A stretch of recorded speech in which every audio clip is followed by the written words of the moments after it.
equals Marcus Co versus Stefano Greppi. And we're immediately kicking things off with that Chi-Yu Dondozo that Marcus has been using all tournament long. The Oblivious on the Dondozo, blocking intimidates. That's been so crucial to Marcus's strategy across the entirety of the event. Now, Stefano's Incineroar does not have knockoff, so it's not going to be able to remove the Rocky Helmet that this Dondozo has also been using to punish Urshifus that want to go for those free hit surging strikes into that slot. And really the question that Stefano's got to answer in this turn is whether or not that Tatsugiri is going to be switching in on this turn, or if Marcus is going to go a little bit on the offensive with that Chi-Yu, try to protect the Dondozo in front of a fake out. We've seen so many opportune times when the Chi-Yu it's going to switch out at this time, and in comes the, I believe that is, yes, the Tatsugiri. So immediately, Dondozo is going to get those huge boosts to all of its stats. +2 to the attack, +2 to the defense, +2 to the speed as well. And that's going to come very key in outspeeding both the Urshifu and the Incineroar later on. First of all, we're going to see now whether or not the Incineroar went for the fake out onto the Dondozo. Yes, it did. It's going to take a little bit of recoil damage from this Dondozo's Rocky Helmet. In fact, I think it took more damage from the recoil than it did. And what does Urshifu do? Surging strikes into the now Tatsugiri slot. I think that's a reasonable call for Stefano, because Marcus has been doing this quite a lot across the event, as just not switching in the Tatsugiri when it looks like it's actually one of the kind of obvious on the surface plays that he could go to. But it also means that Stefano doesn't take that recoil on the Urshifu, and that could be important later on in the game. The question is now is how does Marcus really react to the less offensive pressure that Stefano is offering here? There is the opportunity to Earthquake, but of course Stefano's got a Landorus on his side of the field. He can switch it into that Earthquake and make sure that he's not taking as much damage, try to whittle this Dondozo down. Oh, Landorus switching in, trying to catch an Earthquake. Incineroar also switching in. So a double swap from Stefano, and Stefano is going to reveal that final Pokemon, which is going to be Rillaboom, which means if the Dondozo went for the Earthquake, that damage is going to be half thanks to the grassy terrain, but the Dondozo does not fall for it. Goes for the order up, gets that boost to its attack onto this Rillaboom. So a very nice turn from Marcus there. Yeah, Marcus has played this kind of balanced team before, and I'm sure he knows that the order up is very valuable. But now with the Rillaboom coming in, it's the opportunity for Landorus on Stefano's side to set up a substitute, maybe while the Dondozo protects, maybe while it doesn't, but the fake out ensures that at least that one substitute goes up. And that means that Marcus has to spend a little bit of time breaking the substitute, not doing as much damage in order to break through that substitute and allow the Landorus to actually get on the offensive. Yep, once again, Rillaboom this time goes for the fake out onto Dondozo, and the same as its teammate Incineroar is going to take more recoil damage from the Rocky Helmet, but this buys an opportunity for that Landorus to put in a substitute, and now that Dondozo is going to have to waste a turn to break that substitute. And unlike most Dondozo teams that like to recover with leftovers and such and protecting every other turn, kind of Landorus is in that situation where, because there's Rillaboom and Incineroar, this Rillaboom has access to U-turn. It can actually just U-turn back into the Incineroar, offer another fake out next turn. This Landorus could actually knock out the Dondozo over the next few turns while actually maintaining the substitute. And I wonder if that's something that Stefano is considering here, is trying to get through the Dondozo without losing that substitute to pave the way for that Landorus to put a lot of work in later on. Well, first, Dondozo is going to order up another serving and get that boost to its attack, and allows the Landorus to get a Sludge Bomb off onto this Dondozo. Does this get a poison? No, it does not get a poison, and Rillaboom is going to follow up with a Wood Hammer and deal so much damage. Wow. Super effective onto this Dondozo. Rillaboom, of course, is going to be knocked out by the recoil from this Rocky Helmet, but that means Landorus has ended this turn with that substitute intact. Yeah, the Landorus just using its sheer force ability to great effect there, increasing the damage of its poison type attacks. but Stefano was able to capitalize on the fact that the Dondozo is a Terra Grass by actually just covering that with a Grass-type move from the Rillaboom. Now the Dondozo cannot protect itself from the Urshifu's onslaught, and with the Mystic Water, I wouldn't be surprised if this Urshifu was easily able to knock out the Dondozo this turn. If that's the case, then maybe Landorus can follow up with an attack into the Tatsugiri afterwards. Yeah, and Landorus still behind that substitute, sitting so healthy. Dondozo really doesn't have a good way of getting rid of that substitute without leaving itself open to an attack from the Urshifu as well. So this Dondozo is really heavily whittled down, and you can also see Stefano really taking his time there, just wanting to make sure that he does not lose the lead advantage that he's had with Dondozo. Goes for the order up onto the Urshifu, is not enough to get the knockout, and Dondozo looks like it's going to go down this turn. Yeah, got the speed orders there a little bit mixed up because the Earth Power is going to be coming out and picking up the KO onto this Dondozo. But now that gives the Urshifu the opportunity to hit down into that Tatsugiri afterwards as it removes itself from Dondozo's mouth and is vulnerable for this turn. Oh, Urshifu now landing a close combat onto this Tatsugiri, and Tatsugiri is brought so low. What's also really important is that the Landorus is still on the field behind this floating substitute doll. This Landorus is looking very difficult to knock out. And especially since Landorus is going to be almost certainly faster than the Tatsugiri here. And the Tatsugiri has been shown to be pretty bulky. That's why it's living this close combat with so much HP remaining. But Landorus can, of course, just go straight for the Earth Power into that slot. Now, this is where Marcus gets dangerous, right? The Dondozo Tatsugiri combination has been felled, but now Marcus gets to bring in the Chi-Yu, which is faster than at least the Urshifu, but not necessarily the Landorus by one paltry speed stat, right? And so Marcus could make some really big calls here, as he has in previous games, maybe even just like overheating against the Urshifu to be able to knock it out while the Tatsugiri deals with the substitute. You know, there's so many different ways that this can be going in Marcus's favor, and it's down to Stefano to consider the way that he's been able to keep this advantage going. Stefano does not want to take the risk of his Urshifu having to take that over. He's going to swap in that Incineroar. That's going to take it very nicely. Tatsugiri is also going to be recalled for Marcus's final Pokemon, which is that Dragonite. So that is going to be a really nice switch against this Incineroar. And, you know, that is multi-scale Dragonite. That is going to be a heat avoiding the heat wave. Yes. Earth Power going down into the Dragonite, catching it on the switch in.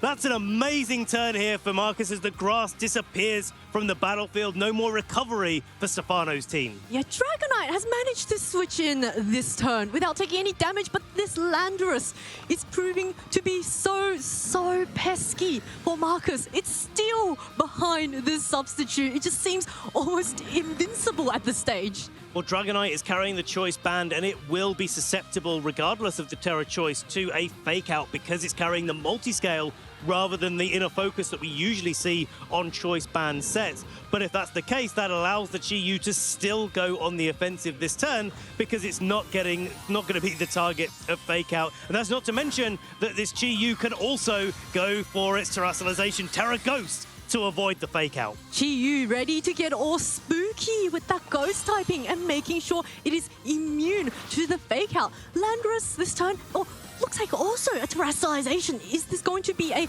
Terra Poison Landorus? Yes, it is. So Landorus also wanting to shed that ground and a flying typing. And now, did Stefano call it? Did he target the Dragonite? Yes, he did. He breaks the multi-scale onto this Dragonite. Dragonite is going to flinch, indicating that he went for the extreme speed, but the Heat Wave this time deals a little bit of chip damage onto the Incineroar and finally knocks out this substitute that's been sitting on the field for so many turns. But this Landorus Terra Poison is an offensive Terracialization rather than a defensive one. It has enough to do what it needs to do to this Dragonite, knocking it out with a critical hit after the Fake Out breaks its multi-scale. Dragonite is now down without having gotten anything accomplished in that turn after getting flinched. And now Stefano is in a really comfortable position here. This Terra Poison Landorus is doing so much work. Of course, there is that Chi-Yu on the field with the Beads of Ruin, using it hasn't reduced its special attack with the overheat, and it is faster than the Landorus. So if you can connect those heat waves, I wouldn't be surprised to see that Landorus going down. Yeah, it's still got its Focus Sash available to it as well, and that's going to be a big deal coming into these final turns, because Tatsugiri can come in here and probably click a Muddy Water to knock out the Incineroar. Let's assume, for the sake of argument, that this Muddy Water is going to connect. That's probably going to knock out the Incineroar, and then there's an Urshifu against both of these Pokemon. It can only target one Pokemon at a time. So Stefano needs to think about the end game situation. Like, what does he need to be putting himself in the position to do? Does he need to protect the Landorus, to have the Urshifu and Landorus next to each other, to force Marcus to maybe have to target down the Urshifu with a not very effective Heat Wave, just to be able to deal with the Landorus at the same time? This is so close. Landorus does not want to take the risk and instead goes for the Protect to keep itself safe, and that catches the overheat from the Chi-Yu, which gives the Tatsugiri a bit of an opening to now go, oh, it's a Draco Meteor now into the Incineroar. That is going to be enough to get the knockout and forces Stefano to bring out his final Pokemon, which is that Urshifu in the back. Now, it's likely that both the Urshifu and the Landorus are outspeeding this Tatsugiri, but neither of them looks like... I think we've seen it a couple of times now where the Landorus has been outsped by the Chi-Yu, which tells you that the Landorus is trained to be more offensive rather than as speedy as it can be, and Chi-Yu is the other way around. And so an overheat possibly could be enough to pick up the KO onto this Urshifu with the Beads of Ruin active.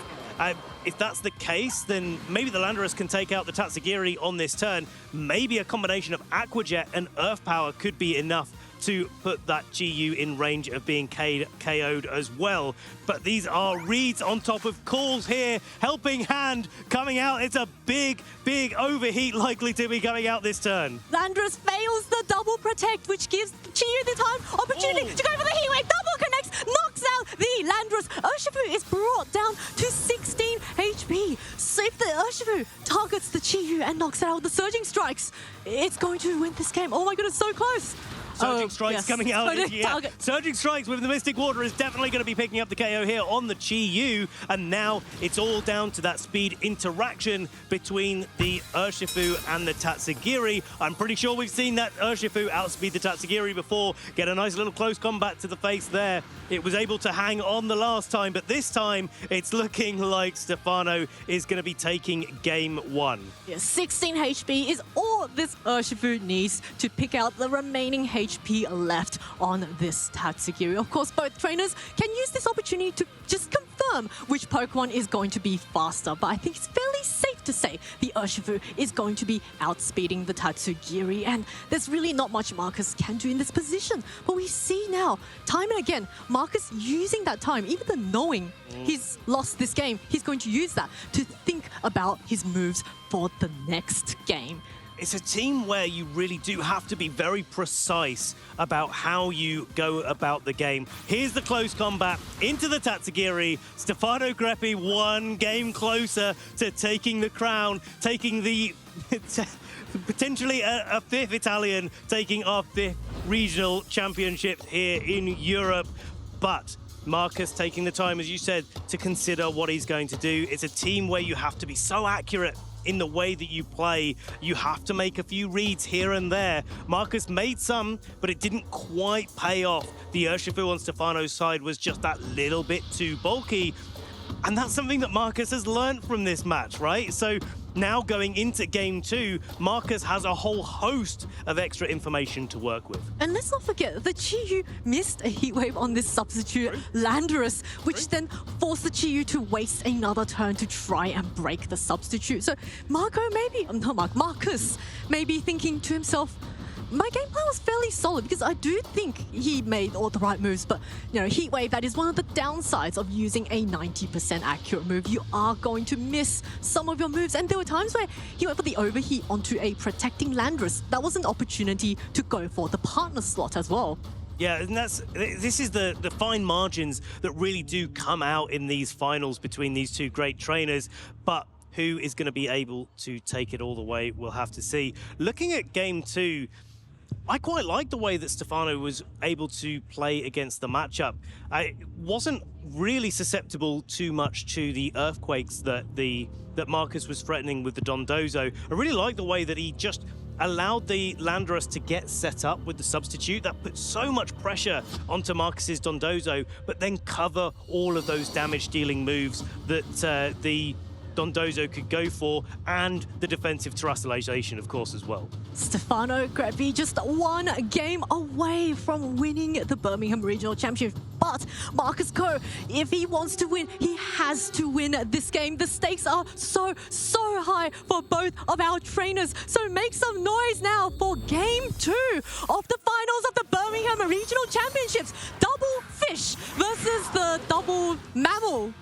Double Mammal coming out onto the field. It's Chen Pao and the Urshifu there, and Stefano immediately mixing things up a little bit. And I'm sort of looking at this icy wind and thinking, is this the way that Stefano is able to control the speed stat of the Dondozo, make it just that little bit slower so that the Urshifu maybe outspeeds it, but more importantly, I think, so that the Landorus maybe outspeeds the Dondozo in the early mid-game so that you have a little bit of an easier time trying to knock it out. But more importantly, maybe in the end game, if Stefano can preserve that Chen Pao, having just an Icy Wind user against Pokemon like a Focus Sash Chi-Yu that we know is in the game right now could be so influential. Looks like Chi-Yu does not want to stay on the field at all against this Urshifu, and in comes the Tatsugiri once again. So once again, we are going to get a turn 1 where Dondozo is going to get all of those boosts thanks to Tatsugiri's commander. So if Stefano got the read wrong and targeted the Tatsugiri slot, the Dondozo will have gotten away for free this turn. So let's see now whether or not it's the Icy Wind that comes off from this Chen Pao. We've got to remember, in Game 1, it was the lack of damage from turn 1, the Surging Strikes going into the other slot, that allowed this Urshifu to live on just 16 hit points. And so having the safe, nice double protect here on Stefano's side just gives him the ability to scout out, hey, I don't know if the Tatsugiri is going to switch out turn 1 or not, or whether Marcus is going to get a little bit cheeky here. So I'm just going to play defensively. There's no other way for this Dondozo Tatsugiri or the Chi-Yu to be able to set up. So a really nice call there, just to play it defensively and then figure out the strategy from there. Yeah, that Chi-Yu was so heavily threatened, it's unable to protect in front of an Urshifu. Well, it can, but it's still going to get hit. And Urshifu really fully taking advantage of that and goes for the protect instead. In fact, Urshifu this turn doesn't really want to stay on the field. It knows that it's going to be taking Rocky Helmet damage against this +2 defense Dondozo. So in comes the Rillaboom to try and reduce the damage of these earthquakes if the Dondozo went for it. But the Dondozo now first goes for the order up, breaks Chen Pao's Focus Sash and gets a +1 to its stack. So now this Dondozo is at +3, but the Chen Pao follows up with the Icy Wind and drops Dondozo down to only +1 speed. So that's a critical hit. And a critical hit to boot as well. I mean, all of those little bits of damage really do add up there. I suspect Marcus was expecting the Rillaboom to come in on the Chen Pao slot, have the Urshifu stay on the field and a Surging Strikes, but getting the order up onto that Pokemon is really crucial here.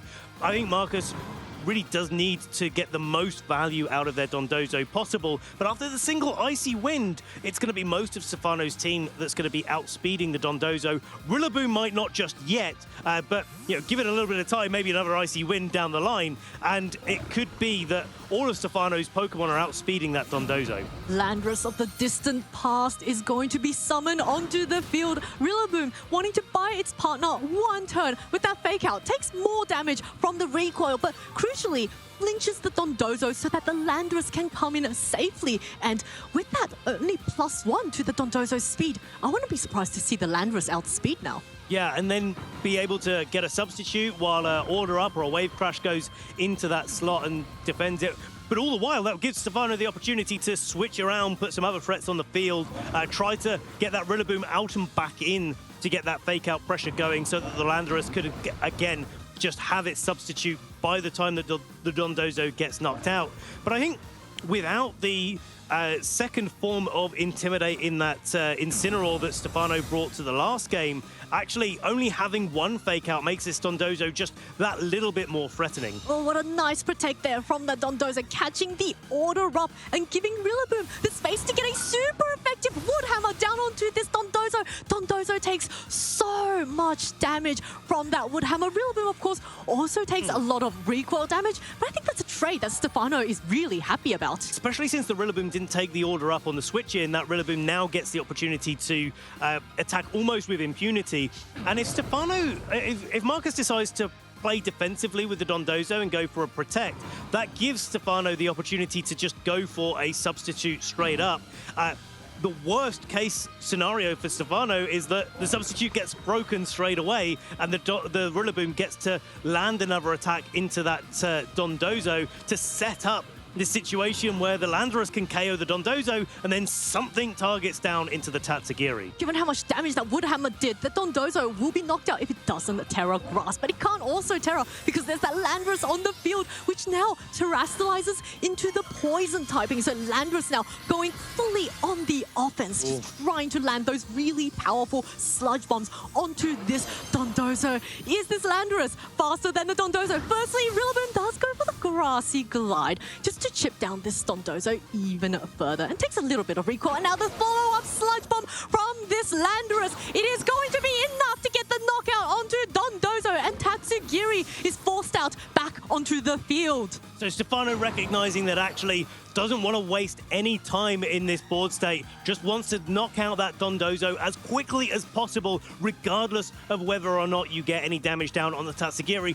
That makes sense because the Tatsugiri is, we've seen, slower than the Urshifu, slower than the Landorus, it's definitely going to be slower than the Chen Pao, and so there's a lot of opportunities for Stefano to target down into that slot a little bit later. Doesn't necessarily have to get the damage off right now. Yeah, the Tatsugiri is a very strong special attacker.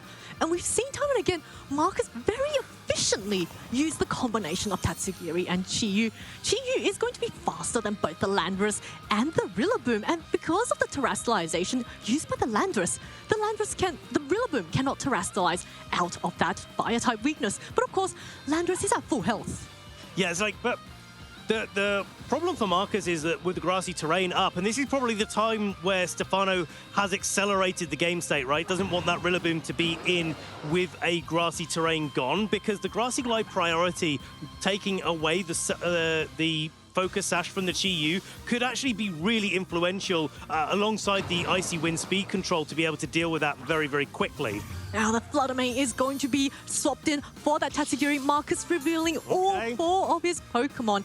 Flutter Mane is going to get the booster energy speed boost, so that's going to come in very handy against this Chen Pao that's hiding in the back. Landorus just wanting to scout out what this Chi-Yu is going to do, but the Grassy Glide comes in and deals so much damage to this Flutter Mane, but does leave the Chi-Yu on the field with its focus sash still intact, and that Heat Wave is going to connect onto the Rillaboom and knock it out the field.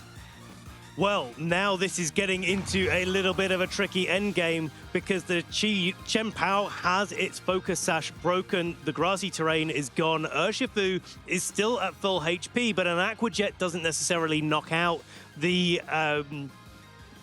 excuse me, the Flutter Mane from this position. Maybe with the Mystic Water and the Sword of Ruin, it could be able to get that KO, but it's going to be very, very tight. It really depends on how bulky that Flutter Mane is that Marcus has and how well it's been trained in its defenses. Yeah, at this range, Flutter Mane is almost at half, but the Chen Pao is hiding in the back. That is going to reduce the defense of Flutter Mane even further. So if Stefano swaps in that Chen Pao and Aqua Jets the Flutter Mane, it could be really, really close. Oh my goodness, all of this is just resting on this turn. Is this Flutter Mane going to be able to survive this turn? Well, I mean, that is what it all comes down to. Marcus could also switch it out and save it for a little bit later. It doesn't matter if you lose the booster energy, potentially there it is.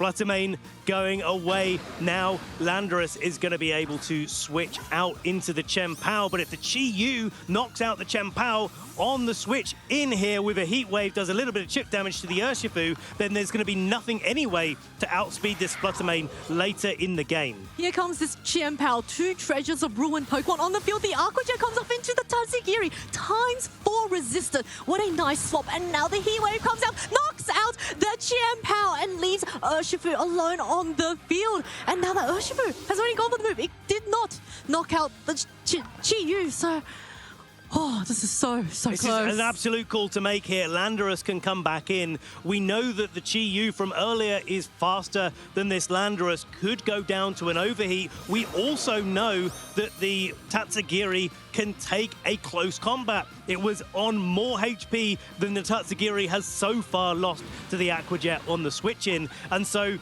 this is really difficult for both of our trainers, especially with a Fluttermane in the back. You'd like to think that the Chi-Yu wants to target down the Landorus this turn to pave the way for the Fluttermane that doesn't have the ability to hit the Terra Poison Landorus for super effective or even just neutral damage.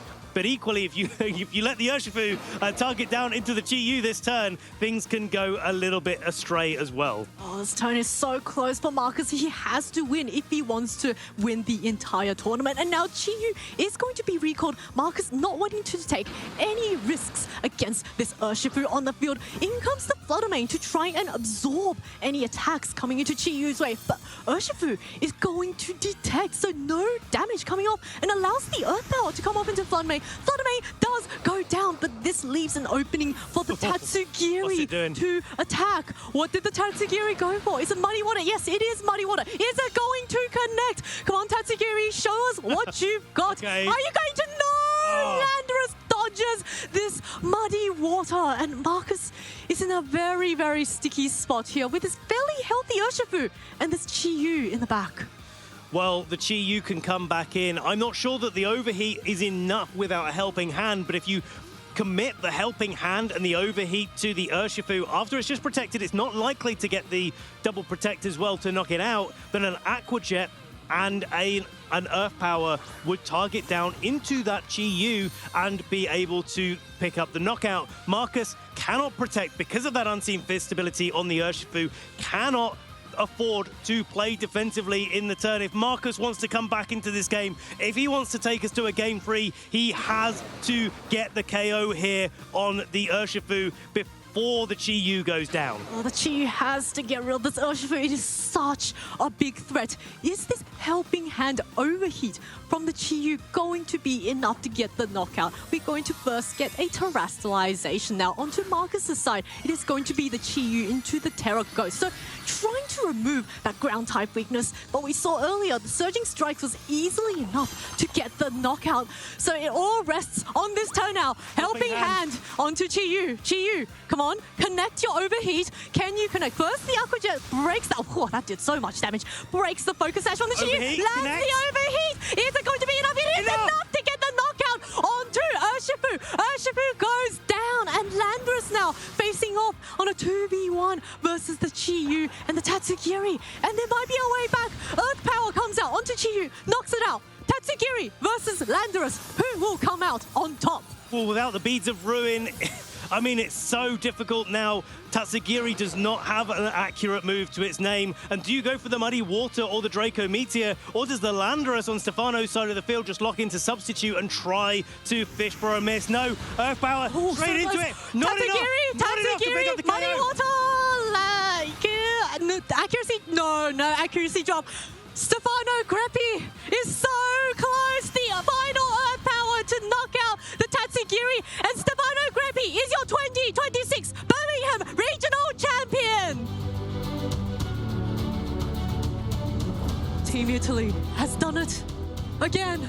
Was it ever in doubt that Italy was going to win yet another regional in the EU region? Stefano Greppi was a fantastic competitor all the way through the weekend, but has just shown that he's got what it takes to make